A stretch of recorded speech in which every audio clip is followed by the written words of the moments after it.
E durante a vida a gente tem uma série de coisas que aparecem sobre nós que tentam nos guiar, que tentam nos direcionar, que tentam nos conduzir. E no decorrer, né, da nossa maturidade, nós vamos fazendo escolhas cada vez mais difíceis, né? Certa feita, Yeshua encontra 2 discípulos num lugar chamado Emaús, indo para Emaús. E esses discípulos, eles estavam com uma grande dúvida, porque Yeshua havia morrido e eles não sabiam o que aconteceria a partir dali. Eles tinham depositado toda a esperança, toda a fé, toda a dedicação.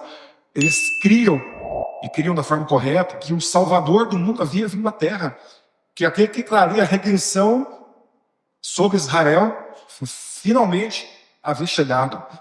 Muitos criam, inclusive, que ele ia colocar fim em todo o sistema de Roma, né, em toda aquela opressão política, e não foi para isso que ele veio naquele momento. E então Yeshua encontra com eles e pergunta: como vocês demoram, afirma, como vocês demoram a entender e a crer em tudo que os profetas disseram? Pois era preciso que o Messias sofresse e assim recebesse de Deus toda a glória. E começou a explicar todas as passagens da Escritura Sagrada que falam sobre ele, iniciando com os livros de Moisés, nos escritos e nos os profetas. Os discípulos conheciam a palavra, eles sabiam a palavra, eles sabiam qual que era o plano de Deus. E Yeshua fala: mas por que vocês demoram a entender? Por que vocês não acreditam como deveriam? O que aconteceu? E ele volta a partir de Moisés, a partir da Torá, e começa a falar: está vendo isso? Está vendo essa profecia? Está vendo esse personagem aqui que fala sobre mim? Está vendo aqui essa palavra nesse salmo? Está vendo aquilo que Isaías disse? E ele começa a falar daquilo que haveria de acontecer sobre ele. E lá no final volta a falar sobre Yeshua e os discípulos de Emaús. No decorrer da nossa vida, nós precisamos aprender algumas coisas que vão nos nortear a andar no caminho de Deus. E um desses recursos se chama teologia. E o que é a teologia? Teologia, estudo. Theos, Deus, né? No grego. Estudar sobre Deus. Pode ser tão difícil quanto esse cidadão tentando achar Deus com um canudo de papel. A teologia é muito boa, mas ela tem seus milímetros, ela tem seus meandres, ela tem suas complicações. Por quê?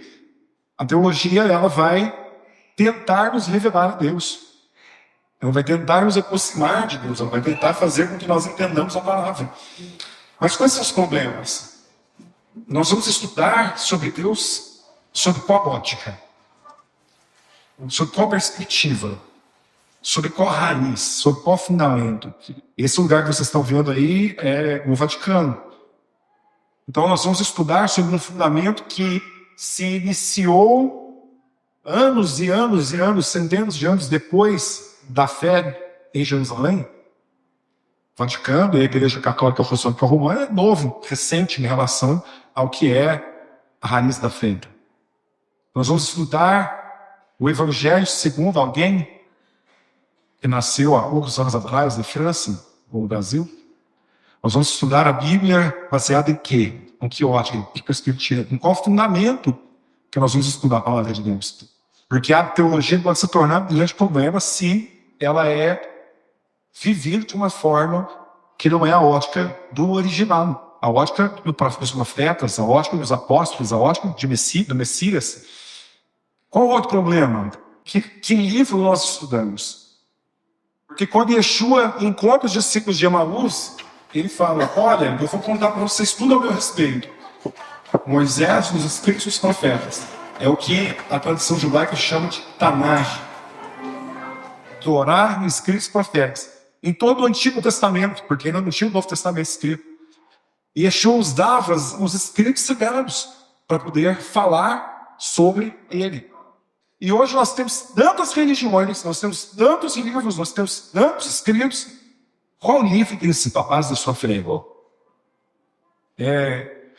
A vinda de Jesus segundo o profeta tal, segundo a profeta tal, segundo a visão do país tal, segundo a onda do avivamento americano. Não. A base que nós temos que ter é uma, que são as escrituras sagradas. Lembra que eu estou falando das placas sobre a nossa vida? O que nos guia, o que nos norteia de verdade? E é outro ponto sobre a questão da teologia, essa ela é uma teologia viva ou uma teologia morta. Ainda que a ótica seja correta, ainda que o livro de base seja só uma palavra, ela pode ser morta. Em 2 Coríntios 3,6 diz, a letra mata, mas o Espírito vivifica. E eu quero ler esse texto numa tradução de Gaga, que traz uma essência melhor. Fala assim, Yeshua nos tornou aptos para o trabalho do serviço da nova aliança, cuja essência não é um texto escrito, mas o Espírito. Porque o texto traz a morte, mas o Espírito concede a vida. A essência da vida com Deus não é a letra, mas precisa da letra. O Espírito vivifica aquilo que a gente lê, o Espírito vivifica aquilo que a gente estuda. Porque a maior parte, se não todas, as seitas, coisas que foram criadas ao redor do mundo, tentando dizer que adoram a Deus e servem a Deus da Bíblia, foram criadas usando a Bíblia. E uma teologia viva? A teologia viva, ela parte de João 14:26, que diz assim, o próprio Yeshua falando, o Pai enviará o Espírito Consolador em meu nome, e ele ensinará todas as coisas, e vos fará lembrar de tudo quanto tem dito. Existe uma teologia melhor que esta? Yeshua clama ao Pai, que envia o Ruach, o fôlego, o sopro, sua presença, seu Espírito, e esse Consolador nos ensina as Escrituras, nos ensina a palavra, nos guia e nos lembra daquilo que nós ouvimos dele. Agora, como que nós ouvimos dele nos dias de hoje? Lendo. Lendo o quê? A letra. Entendendo que ela pura pode matar. Você pode criar uma bela de uma seita, uma bela de uma heresia, de um grande problema, baseado na própria linha, com interpretações ruins. A ótica, o livro e o Espírito vão guiar a nossa vida para poder fazer um estudo teológico, para poder viver a palavra de Deus, entender mais a Deus do que simplesmente ler um livro qualquer. Do que simplesmente pegar um comentário judaico e ficar comparando os textos. Fica feio, não dá certo. Não é suficiente. Avançando, que ensina? Porque a teologia, ensinar sobre Deus e falar sobre Deus, tem pré-requisitos. Qualquer pessoa pode ensinar sobre Deus? Sim. Qualquer pessoa vai expressar claramente quem é Deus, o que é Deus, como Deus se relaciona, o que Deus gosta, o que Deus não gosta? Não. Por quê? Porque a pessoa precisa viver. A pessoa precisa passar por aqueles 3 princípios anteriores para conseguir falar do que é a verdade de Deus. Porque o que acontece nas igrejas é que cada um tem uma verdade. Ou, no máximo, cada um tem uma parte da verdade. Cada um acredita que tem uma verdade. E acaba acertando em algumas áreas. Mas eu creio que há uma verdade. E a nossa parte, a parte que nos cabe, é a cada dia entender melhor e ampliar o nosso conhecimento da verdade, que é a palavra de Deus. Vários tipos de pessoas ensinam. E há maus líderes. Líderes que fazem de propósito, que ensinam errado, que não estudam a palavra, que distorcem a palavra, que falam aquilo que querem dizer para o seu benefício próprio. E se nós lermos as cartas dos apóstolos, uma grande parte delas vai ser correções para maus líderes. Se nós lermos as profecias de Ezequiel, de Zacarias, uma grande parte são profecias contra os maus líderes. Qual outra questão sobre quem ensina? Líderes manipuladores. Eu ministrei essa passagem sobre um termo que se chama liberdade. Quem é livre? E ser livre de verdade é você olhar para quem te ensina, que não necessariamente sou só eu, Isso pode acontecer em qualquer área, inclusive na faculdade, e você falar, eu não estou sendo manipulado, porque eu sou livre. Eu posso pegar a palavra e comparar, e testificar, e orar, e falar para saber se isso está sendo ensinado é de Deus ou não. Isso é liberdade. Mas existem líderes manipuladores, e quando você se sente manipulado? Quando você se sente preso. Quando você não tem sentido para estudar. Como quando foi há milênios atrás, queimavam as Bíblias. Por quê? Porque não podia, a pessoa não podia ter acesso àquilo. Porque é libertador. Ler, estudar, conhecer, se enveredar nas raízes daquilo que é original, é libertador. E graças a Deus eu converso com muitos de vocês que falam, quanto tempo eu perdi? Não por estar nesse lugar, mas por não relacionar com Deus com liberdade, a forma do reino. E por fim, nós devemos ser ensinados por discípulos. E discípulos não são religiosos, simplesmente. Eu já aprendi tantas coisas com pessoas que acabaram de batizar, acabaram de se descobrir como Deus, mas querem viver com Deus. Querem aparecer aquilo que Deus faz no seu amigo. Querem se parecer com Yeshua. Querem andar com Yeshua. Querem ser verdadeiramente discípulos. Quando Pedro nega Yeshua, o que aquelas pessoas falaram? Você parece com ele. E Pedro com medo falava, não. E eu imagino que não foi só parecer. Eu acho que quem estava perto dele falava, mas você chega igual ele. Mas você penteu o cabelo igual ele. Né? Vocês se vestem tão parecidos, vocês falam tão parecidos. A essas pessoas nós temos que ouvir. Ainda que não sejam perfeitos, como eu não sou em ninguém. Mas nós temos que ouvir e aprender com verdadeiros discípulos do Senhor. E por que então as pessoas estão presas nas religiões? Mesmo religiões que usam a Bíblia. E é o que mais tem. E às vezes de boa fé.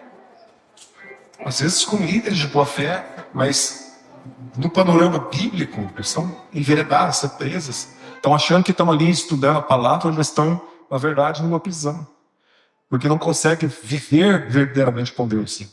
E eu então coloquei 4 temas: medo, ignorância, comodismo e indiferença.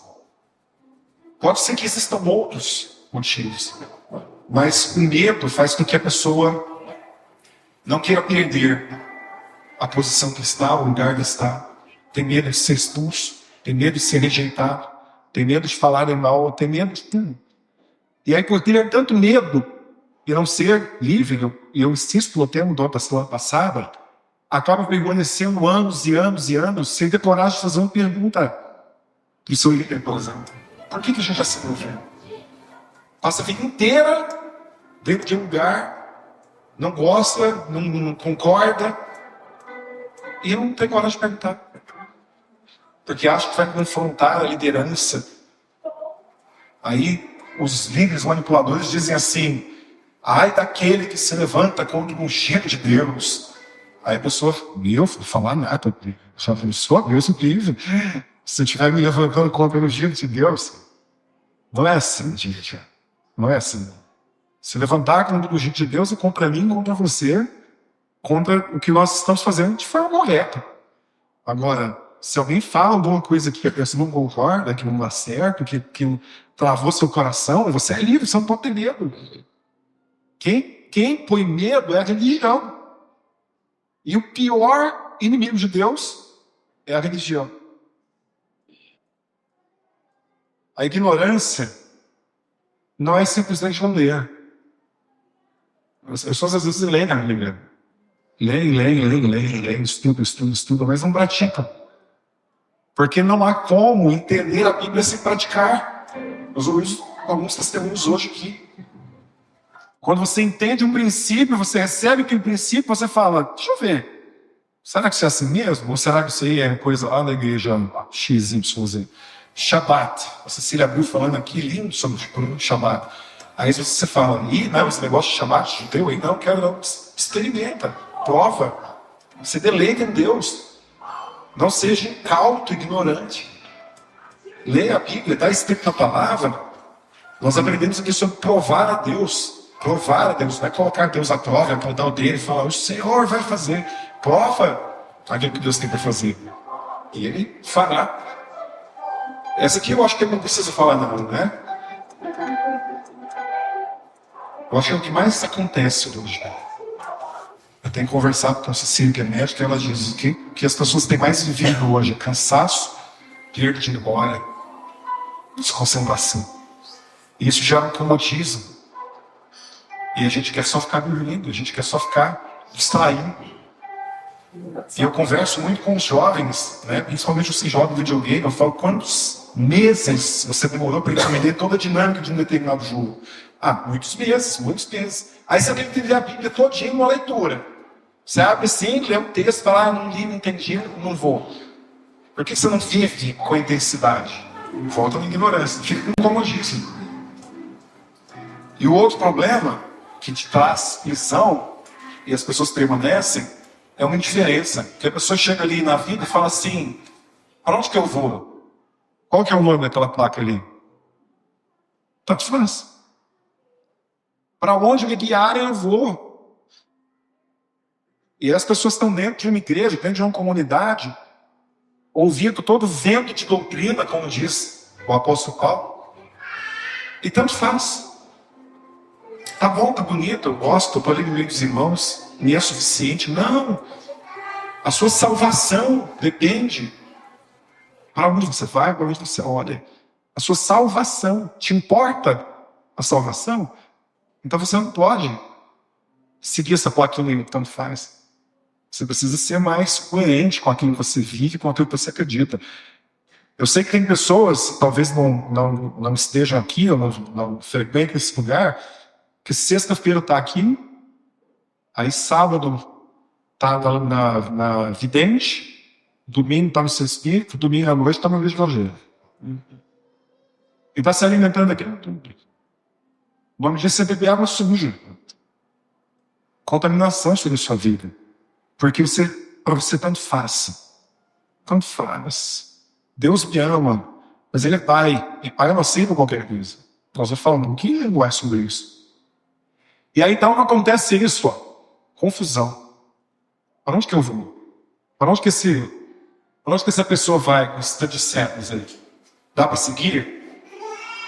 Então se você ouve uma série de coisas, né, que você não pode ir em determinados lugares que falam da palavra de Deus, não é isso que eu estou falando. Mas se você ouve uma série de informações, você fica confuso. E você não cresce em Deus, você não prospera em Deus. E aí passa-se anos, como eu já ouvi pessoas falarem, Deus não fala comigo. Claro que não fala com você. Onde você busca? Que tempo que você tinha para ir? Mas o problema da confusão está nas placas da nossa vida. Obedecer ou desobedecer? E eu quero caminhar com vocês em alguns itens que são doutrinas, leis, sofismas, dogmas, ossos e costumes, ritos e liturgias. E eu vou ser breve. Mas isso pode ser ótimo ou pode ser péssimo. Aqui está a nossa libertação e aqui está a nossa visão. E eu quero desde já dizer, para quem está ouvindo, para quem vai ouvir esse estudo depois, que isso não esgota tudo, tá? Tem outros aspectos, tem outras abordagens, mas eu considero esses muito pertinentes para esse tempo agora. Doutrinas, ensino, palavra, em grego, didaquê, ou em hebraico, Torá, é a palavra de Deus, no seu contexto completo. Aquilo que Yeshua ensinou para os discípulos lá atrás. Marcos 1, 22, as pessoas ouviam Yeshua e falavam, maravilhavam-se da sua doutrina, porque ele ensinava com autoridade e não como os escribas. Ele tinha autoridade para falar a doutrina, a palavra. Ele não falava de uma coisa só. Ele falava de todo o contexto da palavra. E ele ensinava, e ele exortava, e ele corrigia, e ele trazia para perto, ele consolava. Essa é a doutrina da palavra. Então aqui nessa casa, especialmente para os irmãos que pregam, quando nós falamos doutrina qual é a doutrina da Mishpat Adonai? A palavra. Bom, o que eu ensino aqui? A palavra. Qual que é o norte? Qual que é o leste? Os bons entendedores? Leste aponta para Israel. Qual que é a direção da nossa vida? A palavra. Gênesis, Êxodo, Levítico, os profetas, escritos, evangelhos, cartas, epístolas, Apocalipse toda. Nenhuma parte eu tiro daqui. Ah, mas tem texto lá que parece que foi. Não, não foi nada. Você não está entendendo errado. Você está entendendo errado. Está a palavra? Então nós vamos viver da forma correta. Doutrina é para ser aprendida e vivida. Doutrina a gente não questiona. Mas questiona no bom sentido, de querer aprender. Todo líder, todo mestre, todo rabino gosta de ser questionado. E Deus gosta de ser questionado. Com mansidão. Sem soberba. As doutrinas, a palavra de Deus, ela é viva e eficaz. E não pode mentir. Bem? Vamos viver, então, a doutrina da palavra. Lei está contida dentro da palavra. É a palavra, mas é a parte jurídica. É a parte do pode, não pode. Faça estabelecido por Deus. Quando a Bíblia fala de Moisés, lembra que Yeshua falou lá no começo com os discípulos? E começando por Moisés, ele está falando da lei. Êxodo, Levítico, Deuteronômio, Números e Gênesis. A lei de Moisés, em grego, nomos, e em hebraico, dat. Então, Torá é instrução, e lei é dat. Mas na prática, não é para confundir, quando a gente fala Torá, normalmente se refere à lei de Moisés, tá? Todo aquele que pratica o pecado, transgride a lei. De fato, o pecado é a transgressão da lei. Bom, é o resumo mais preciso do que se pode dizer sobre o que é pecar. O que é pecar? Transgredir a lei. E Yeshua chega lá nas ovelhas e nos bodes, e olha para os bodes e fala: apartai-vos de mim, malditos, porque praticar essa anomia. A negação, nomos e lei. Vocês que pecam, pecaram, viveram pecando, escolheram viver pecando. Apartai-vos de mim. Então, a lei de Deus, mais uma plaquinha, ela é para ser observada e vivida. E tem uma instrução forte em relação à lei, que vai trazer um alívio, principalmente para quem não ouviu isso dessa forma, é que nem toda a lei que está contida na palavra é para você. Nem Yeshua guardou toda a lei. Ele guardou uma parte da lei, a parte que ele cabia. Porque ele era homem, ele não guardava a lei das mulheres. Ele não atuava em sacerdócio humano, ele não guardava a lei do sacerdócio. Ele era filho, ele guardava a lei dos filhos. Ele nunca foi esposo, ele não guardou a lei dos esposos. Então, há leis que são aplicadas para você, outras não são. Isso traz um alívio legal para nós. Então, aqui eu tenho problema. O problema com a lei é o que se chama de legalismo. É quando as pessoas impõem a lei para fazer aquilo que nós estamos lá atrás, continuando empurrando. E aí tem vários exemplos sobre isso. Próximo. Finalizando. A lei é dividida em mandamentos, estatutos e ordenanças, e nós vamos estudar sobre isso em outro momento. O próximo tema são sofismas. E o que são sofismas? Sofisma é uma lógica enganosa. É um argumento ilusório. Em grego, logismos. É tudo muito bonito. É tudo muito sedutor. Tem muita razão. Quando as pessoas falam, vou dar um exemplo. Mas Deus rejeitou Israel, porque Israel foi destruído. E agora Israel está lá, mas Israel não é o mesmo Israel da Bíblia, é outro Israel que está lá. Lá é um Israel físico. Nós nos preocupamos com o Israel espiritual. Porque nós somos o Israel de Deus. É bonito. É lógico, porque Israel estava em guerra, todo arrebentado, forte, lógico, né? Mas é um argumento ilusório, porque a palavra de Deus não diz isso. A palavra de Deus diz que Israel tem salvação nacional. A única nação do mundo que tem promessa de salvação, de remissão como nação. Israel. E aí, 2 Coríntios 10:4 diz: As armas com que nós lutamos não são humanas. Pelo contrário, são poderosas em Deus para destruir os sofismas. Então, quando você se depara com um sofisma, com algo que parece muito bonito, e se você for cheio do Espírito Santo, aquilo vai travar o seu coração. E você vai fazer o quê? Vai buscar as armas do Senhor, a palavra. Pessoas que vão destruir. Irmão, eu vi isso aqui, onde está na palavra? Isso aqui faz muito sentido, mas parece que não é assim. Jesus aboliu a lei. Não parece bonito? Não tem lei, então. Parece só bonito, é um sofisma, é um engano, é uma ilusão. E ele diz, eu não vim abolir a lei, eu vim cumprir. Eu vim tornar plena. Chapéu do mágico. O sofisma é um chapéu do mágico. Cada hora tira uma coisa bonita, mas tira um dia, tira nada. E o dogma? O dogma é um decreto. É um pensamento que resolveu um conflito que foi determinado. É uma resolução. E normalmente, quem usa os dogmas dessa forma, entende que é uma revelação de Deus. Deus me falou. Mas, irmão, está contrariando a palavra, irmão. Não está escrito na palavra, está escrito para fazer do outro jeito. Deus me falou. É um dogma imutável. Tem centenas. E eu quero, em nome de Yeshua HaMashiach, declarar que aqui nós não vamos viver dogmas. Nós não vamos viver dogmas. A gente pode pensar em ser seduzido por algo que possa querer parecer dogma, mas a gente vai juntar os irmãos de oração e isso vai cair por terra. Porque o dogma aprisiona.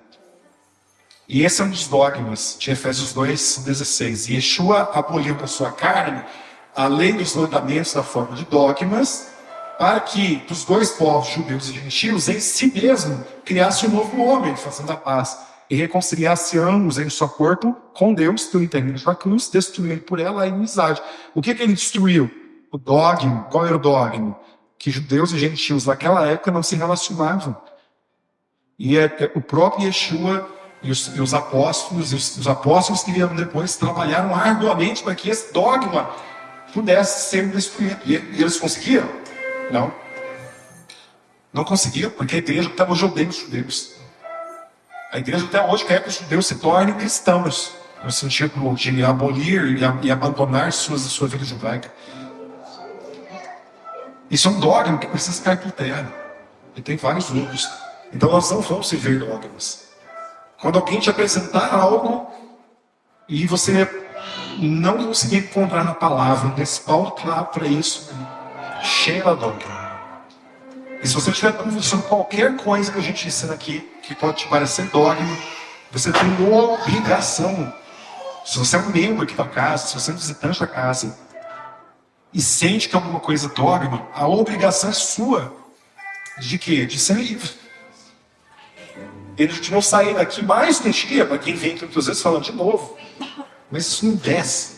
Isso é um dogma. Não é. A gente tem que conversar. Vamos avançar? Usos e costumes, e isso aqui não é delicado, é simples. E não, olha, antes de eu ler, antes de vocês olharem a imagem, calma, que isso aqui é muito bom, tá? Usos e costumes são permissões. Essa palavra não existe na Bíblia, tá? Tem alguns exemplos ali no disso. São as permissões, as regras da casa, são apelos que foram gerados contra a cultura, podem ser opressivos ou não. Eu vou trazer uma explicação. Certa-feira veio de Alvin King, que não está nos Estados Unidos mais, e ele falou, olha, ao eu ia à igreja tal, alguns anos atrás, nós éramos proibidos de ver televisão. Hoje já quase não lembro, mas ainda existe. E aí um dia eu fui na casa do ancião lá no Líder. E quando eu cheguei lá, tinha uma televisão em cada cômodo. Aí eu falei para ele, irmão, como é que é isso? Aí ele falou, irmão, mas eu tenho que ensinar na igreja o que é certo. As permissões, elas podem ser boas ou não. Por que eu usei o nome usos e costumes? Porque esse é um nome comum na igreja. Todas as igrejas apostolômicas vão ver essa expressão, usos e costumes. E o texto de Timóteo 2, 8-10, ele soa como um texto polêmico, e eu peço calma aos irmãos que eu vou explicar ele adiante, tá bom? Timóteo diz assim, coloquei em amarelo, quero, pois, que os homens orem em todo lugar, levantando mãos santas, sem ira, sem instruções, porque a nossa oração, homens, ela é poderosa, porque nós estamos hierarquicamente, e isso não é feminismo, machismo, hierarquicamente nós estamos com a esfera de Deus. Deus é o cabeça de Cristo, Cristo é o cabeça do homem. Então vamos levantar mãos santas, sem ira, sem insubordinação. Da mesma forma, ou seja, usando o mesmo princípio de adoração, de servir, de levantar as mãos santas, de algo espiritual, eu quero que as mulheres vistam honestamente, com decência, discrição, não se adornando com tranças e com ouro, com pérolas, com boas caras, mas com boas obras, como convém as mulheres que declaram adorar a Deus. Aí aqui dá a entender que ele está falando para as mulheres não usarem adorno, certo? Por que eu não posso trazer isso como um uso costume ferrar e falar isso, né, exatamente como está escrito? Porque eu vou ler outros textos que vão corroborar que eu estava falando simplesmente de adornos, mas o que provavelmente eles estavam falando era de excessos, de pessoas que vinham à igreja para mostrar as suas roupas. Não usar, se chama tzniut, modéstia, lembrando. A gente pode se vestir super bem. Amo minha esposa vestida, maquiada, com adornos, cada dia mais bonita. O problema é a soberba quando isso acontece. Aí ele fala, eu quero que vocês façam isso. Ele, como líder, fala, eu preciso que vocês façam isso. Eu trago esse contexto para a comunidade para que isso não seja sempre. E tem vários outros textos que falam de coisas pontuais sobre as comunidades. E aí, então, tem esses exemplos, né? Tem comunidades, por exemplo, que, contrário à Bíblia, proíbem homens a barba. Exigem que as mulheres usem cabelos longos. Proíbem que as mulheres testam calças. Né? Proíbem a televisão, por exemplo. E vários outros dogmas. Várias outras coisas. Há coisas que podem ser boas, que elas só perdão a usos e costumes. Vocês acham que algum uso e costume pode ser bom? Eu creio que sim.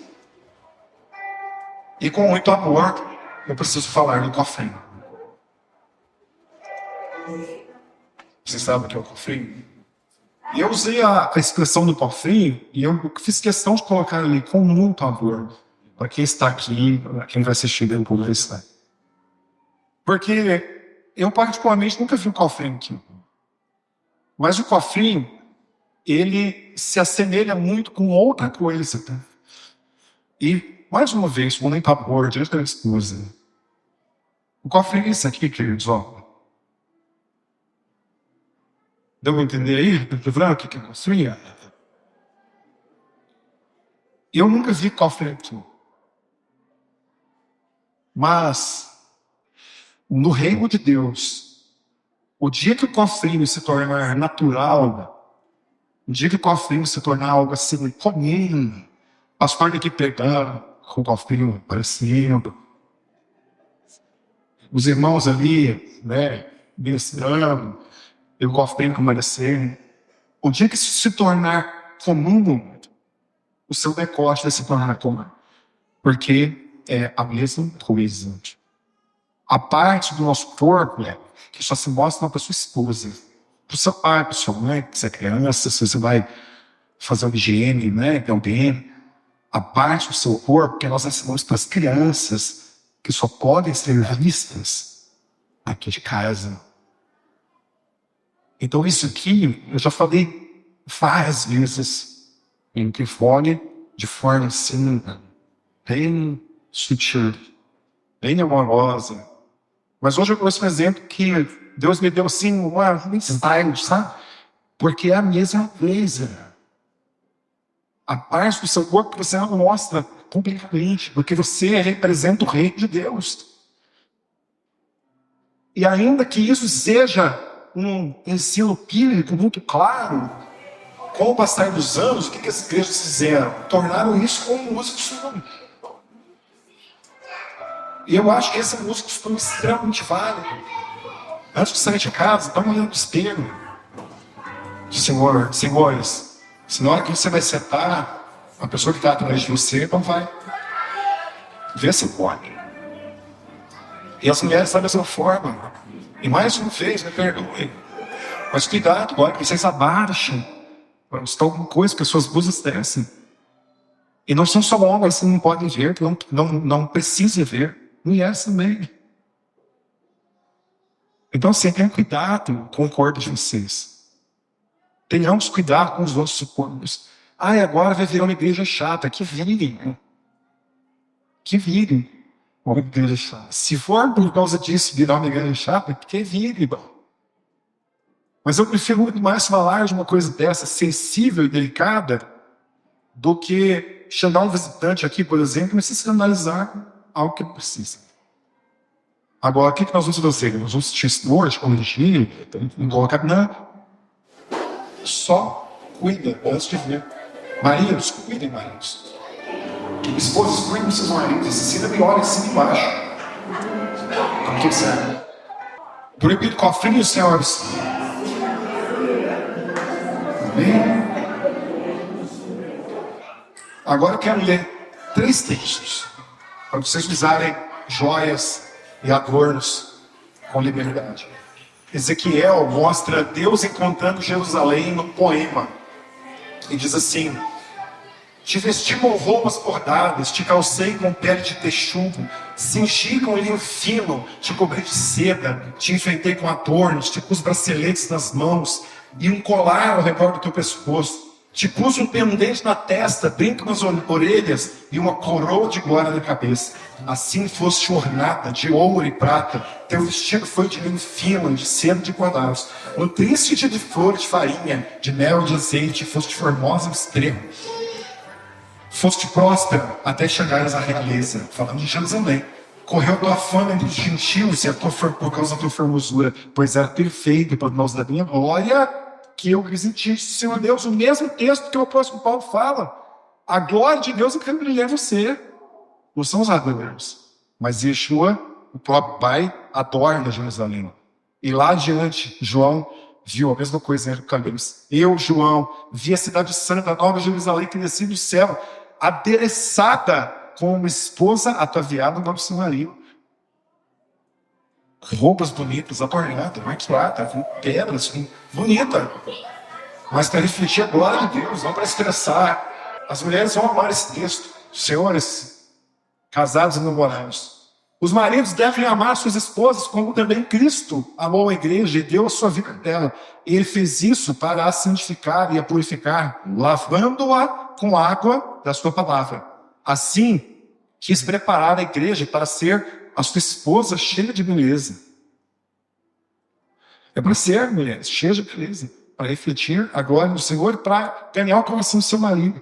Sem mancha, nem defeito ou coisa semelhante, mas santa e sem pecado. É deste modo que o marido deve amar a sua mulher, fazendo ela ficar bonita. Bem? Aí eu saí um pouquinho da questão de usos e costumes para a gente poder ter essa cura ao casamento. Ritos e liturgias, finalizando. Ritos e liturgias são formas de servir e adorar a Deus, são sequências de atividades. Rito significa consciência. Eu faço algo com consciência, pelo menos deveria fazer. Ritos e liturgias falam de raízes sólidas. Podem engessar ou podem libertar. A palavra rito, uma das palavras é latreia no grego, ou nós conhecemos como latria, e eu vou dar um exemplo. Romanos 12:1 é um texto extremamente conhecido que diz: rogo-vos, pois, irmãos, pela compaixão de Deus, que apresenteis nosso corpo em sacrifício vivo, santo e agradável a Deus, de forma de dedicar, de se derramar diante do Senhor. E isso é o seu culto racional, a sua latreia racional, a sua liturgia racional. O que você faz quando você acorda? O que você faz quando você dorme para adorar a Deus? É de qualquer jeito? Cada dia de um jeito? O que você faz na igreja? Ah, mas é todo dia repetido? Não é todo dia repetido. Mas muitas coisas são marcos que Deus deixou sobre a nossa vida. Para podemos nos lembrar. Então, a latria, ela pode engessar ou libertar. Tudo que nós fazemos precisa ser para libertar. Se está te engessando, precisa alinhar. Essa é uma família celebrando uma festa. Que festa que é essa? Uma família celebrando Hanukkah, uma latria. Hanukkah é uma latria, é um rito, é uma festa. As festas do Senhor foram dadas para nós nos aproximarmos dele. Há festas certas e há festas erradas. Quer conhecer de festa errada? Essa Páscoa aí, com coelhinho. A Páscoa fala de Deus, da libertação do povo do Egito e do Messias. Qualquer Páscoa diferente dessa é uma idolatria. Cultuar ídolos. É uma idolatria. E lá na benzedeira, lá no Monte Santo, uma idolatria. Se você acredita na palavra, a palavra fala não fazer isso. Então, os ritos de liturgia são extremamente importantes. Bíblicos, os bíblicos. Mas eles podem fazer com que você se perca no meio do caminho. E aí nós temos as festas bíblicas. Sukkot, Pessa, Shavuot, Yom Kippur, Yom Teruah, né? Várias festas que nos aproximam de Deus. Ritos que nos fazem aproximar de Deus. Ritos que fazem nós termos referência para ensinar os filhos. Para falar, nós temos raiz. Nossa fé não é... Eu aprendi hoje para fazer. Nossa fé vem de Abraão, Isaac, de Jacó. Nossa fé foi aquela que Yeshua, a voz de Deus, ensinava para Adão e Eva. Olha, essa fé tem raiz, essa fé tem uma essência. Quais placas você deve seguir? Consegue diferenciar hoje? Consegue fazer um cenário na sua vida? Dos dogmas que você acreditava? Daquilo que tem te oprimido, daquilo que tem desviado o seu caminho, que tem ofuscado o seu pensamento? Quais as placas que você recebeu? E aí, para finalizar, quando os discípulos de Emaús ouvem Yeshua ensinando, levem para casa, e Yeshua vai embora, né? E Yeshua encontra com os seus 12 discípulos. E entra, e ele já foi falar, Shalom! Shalom Aleichem! E disse-lhes, dentre outras coisas, foi isso que eu lhes falei enquanto ele estava com vocês, que era necessário que se cumprisse tudo ao meu respeito que estava na lei de Moisés, os profetas e os salmos. Então, lhes abriu o entendimento para que pudessem compreender as Escrituras. Queridos, não tem dogma, não tem sofisma, não tem usos e costumes, não tem ritos, não tem liturgias, não tem leis, e não tem doutrinas que façam sentido se as Escrituras não forem abertas pelo Senhor sobre a nossa mente. Nada vai fazer sentido sobre a sua vida. Você vai passar anos perdidos, sem viver a intensidade que o Senhor quer sobre a sua vida. E eu quero orar hoje, para que Ele possa nos fazer compreender as Escrituras. E caia por terra sobre a nossa vida tudo que não vem dEle, tudo que nos afasta dEle, tudo que foi lançado por homens sobre a nossa vida. Toda mentira, todo bem, toda engano. Senhor, em nome de Yeshua, sopra sobre nós. Tua palavra diz que o Senhor Yeshua clamaria o Pai para que viesse sobre nós o Consolador, que nos ensinaria todas as coisas. E isso eu quero, Senhor, sobre nós, sobre essa comunidade. Ensina-nos em tuas Escrituras. Ensina-nos a ser livres. Ensina-nos, Deus, as placas que nós devemos seguir. E tudo aquilo que tem sido tropeço sobre a nossa vida, imposição, dogmas, usos, costumes, sofismas, mentiras, heresias, das coisas que nos agradam, que nós temos vivido, retira de nós. Estamos aqui como filhos e queremos, Deus, ser verdadeiramente teus discípulos. Para quando andarmos por esse mundo, as pessoas possam olhar para nós e falar, ali vai o nome de Deus, ali vai o mulher de Deus. Ali vai alguém em quem eu tenho prazer de estar perto. Assim nós queremos ser.